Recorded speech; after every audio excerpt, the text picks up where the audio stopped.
అండి. ఎలా ఉన్నారు? బాగున్నారా? దినాన్ని దేవుని యొక్క వాక్య ప్రకారం మనం చూసుకున్నట్లయితే దేవుడు మనతో చక్కగా మాట్లాడుతూ ఉన్నాడు అనమాట అండి. అజ్ఞానుల ఉండకుండా జ్ఞానుల వలె నడుచుకోమని చెప్పేసి దేవుడు చెప్తూ ఉన్నాడు అనమాట అండి. మనలో ఉన్న అజ్ఞానాన్ని విడిచిపెట్టేసి మంచి జ్ఞానం కలిగి, మంచి తెలివి కలిగి, మంచి ఆలోచన కలిగి మనము నడుచుకోవాలని చెప్పేసి దేవుడు చెప్తూ ఉన్నాడు అనమాట అండి. వెండిని సంపాదించుకున్నట్టు కంటే తెలివిని సంపాదించుకోమని చెప్పేసి దేవుడు చెప్తున్నాడు అనమాట అండి. బంగారాన్ని సంపాదించుకున్నట్టు కంటే మంచి జ్ఞానాన్ని సంపాదించుకోమని చెప్పేసి దేవుడు తన పరిస్థితులు లేకుండా చల్లిస్తున్నాడు అనమాట అండి. దేవుడిచ్చిన మహాఉత్సవం బట్టి యవనస్తులు మీరు మంచి ఆలోచన ప్రకారం నడవాలన్నా, మంచి జ్ఞానం ప్రకారం నడవాలన్నా, లేకపోతే మంచి బుద్ధిని సంపాదించుకోవాలన్నా సర్వశక్తి గల దేవుడి మాట వినండి. ఆయన మాట ప్రకారం నడుచుకోండి. విశ్వాసంతో ప్రార్థన చేసుకోండి. దేవుడు మీకు మంచి జ్ఞానాన్ని ఇస్తూ ఉంటాడు, మంచి బుద్ధిని ఇస్తూ ఉంటాడు, మంచి ఆలోచన ఇస్తూ ఉంటాడు. ఎక్కడ ఎప్పుడు ఎలా మాట్లాడాలో మంచి జ్ఞానంతో మాట్లాడే యోగ్యతను మీకు ఇస్తూ ఉంటాడు అనమాట అండి. వృద్ధులు, పెద్దలు, పిల్లలు మీరు కూడా విశ్వాసంతో ప్రార్థన చేసుకుని దేవుని నమ్మకం కలిగి జీవించి చక్కగా మంచిగా జీవించాలని చెప్పేసి ఆలోచన కలిగి ఉన్నట్లయితే మీకు కూడా మంచి జ్ఞానము, తెలివి, బుద్ధి, మంచి ఆలోచన కావాలని కోరుకున్నట్లయితే మీరు కూడా విశ్వాసంతో ప్రార్థన చేసుకోండి, నమ్మకంతో ప్రార్థన చేసుకోండి. దేవుని ఎడల భక్తిగా ఉండండి, దేవుని శక్తిని ఆశ్రయించండి. అప్పుడు దేవుడిచ్చే ఆశీర్వాదాన్ని సంపాదించుకోండి.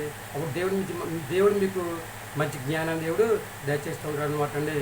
మరి ఏమంటారండి? మాలో ఉన్న అజ్ఞానాన్ని విడిచిపెట్టుకుంటారండి. విశ్వాసంతో దేవుని ప్రార్థన చేసుకుని మంచి జ్ఞానాన్ని సంపాదించుకుని దేవుని రాజ్య వారసుగా జీవించే యోగ్యతను కలిగి ఉండి భూమి మీద మంచి ఆరోగ్యాన్ని సంపాదించుకుని హాయిగా జీవిస్తూ ఉంటామండి. దేవుని మాట వింటామండి, ఆయన మాట ప్రకారం నడుచుకుంటామని చెప్పేసి ఎవరైతే అంటూ ఉంటారో వాళ్ళందరూ కూడా కళ్ళు మూసుకోండి. చిన్న ప్రార్థన చేద్దాం. మహాపురుషుని పరలోకపు తండ్రి, నీ ఘనమైన పదం లెక్కలేని స్తుతి స్తోత్రాలు ప్రభావ. వీళ్ళందరూ కూడా దీవించండి, ఆశీర్వదించండి. మాలో ఉన్న అజ్ఞానాన్ని తీసివేసిన ప్రభావ మంచి జ్ఞానాన్ని సంపాదించుకునే స్థితి తెచ్చని ప్రార్థిస్తున్న ప్రభావ. నీ వందనాలు. యవనస్తులు ప్రత్యేకంగా దీవించండి. యవనస్తులకి ప్రభావ మంచి జ్ఞానం కావాలి, మంచి బుద్ధి కావాలి, మంచి ఆలోచన కావాలి తండిస్తుండవా.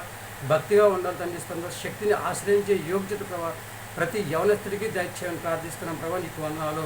చదువుకోవాలన్నా, పని చేసుకోవాలన్నా, వ్యాపారం చేసుకోవాలన్నా, ఉద్యోగం చేసుకోవాలన్నా తండ్రి, భూలోకంలో ఏ పని చేసుకోవాలంటారో మంచి జ్ఞానం సంపాదించుకునే స్థితి యవనస్తులందరూ కలిగి ఉండాలి. వృద్ధులు, పిల్లలు, పెద్దలందరూ కూడా వాళ్ళు కూడా చదువుకోవాలన్నా మంచి జ్ఞానాన్ని కలిగి ఉండే కృప అందరికీ దయచేయని ప్రార్థిస్తున్నాం ప్రభు. నీకు వందనాలు. ఉద్యోగం చేస్తున్న వారిని, వ్యాపారం చేస్తున్న వారిని, బాలింతరాలను, గర్భిణీ స్త్రీలను తండ్రిస్తున్న ప్రభావ, సంతాన బిడ్డలను, అనారోగ్యంతో బాధపడుతున్న వారిని, వివాహం కోసం ఎవరైతే ఎదురు చూస్తూ ఉన్నారో వివాహం చేసుకోవాలని చెప్పిస్తాను ప్రభావ. వాహనాలు నడిపేవారిని, చేతులతో చేసుకున్న వారందరూ ప్రభావ దీవించండి, ఆశీర్వదించండి. అందరికీ ప్రభావ మంచి ఆరోగ్యం ఇచ్చండి. ప్రతి ఒక్కరు ప్రభావ మాలో ఉన్న అజ్ఞానాన్ని విడిచిపెట్టేస్తాను ప్రభావ. మంచి జ్ఞానాన్ని సంపాదించింది ప్రభావ. భూమి మీద హాయిగా జీవించే ప్రభావ యోగ్యతను దయచేయమని మా ప్రార్థన ఆలకించండి. మా ప్రార్థన ప్రతిఫలం దయచేయమని మా కొరకు తరగరాని యేసుక్రీస్తు ప్రశ్న నామలని వేడుకుంటున్నాం తండ్రి. ఆమె అందరికీ వందనాలండి. ప్రియక దేవుని ఆశీర్వాదాలు మీకు తోడుకుండిన గాక.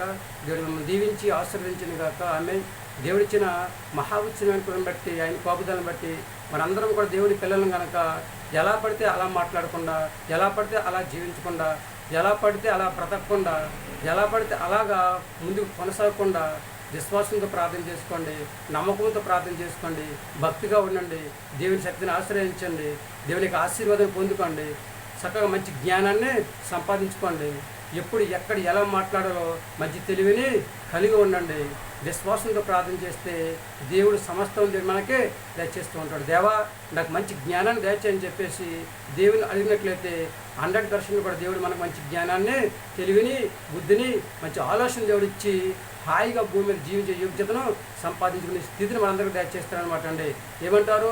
చేస్తారా? ప్రార్థన పొందుకుంటారా? మంచి జ్ఞానాన్ని కలిగి ఉంటారా? దేవుని యొక్క ఆశీర్వాదాన్ని భూమి మీద హాయిగా జీవించాలని చెప్పి ఆలోచన కలిగి ఉన్నారా? ఏమంటారు? ఈ ఆలోచన ఇదేనండి. దేవుని మాట వినండి, ఆయన మాట ప్రకారం నడుచుకోండి, మంచి జ్ఞానం సంపాదించుకోండి, మంచి బుద్ధిని సంపాదించుకోండి, మంచి తెలివిని సంపాదించుకోండి, మంచి ఆరోగ్యాన్ని సంపాదించుకోండి, దేవుని యొక్క రాజ్య వారసులుగా జీవించే యోగ్యతను కలిగి ఉండండి. ఇవన్నీ కూడా సంపాదించుకుని భూమి మీద హాయిగా జీవించే యోగ్యతను కలిగి ఉండండి.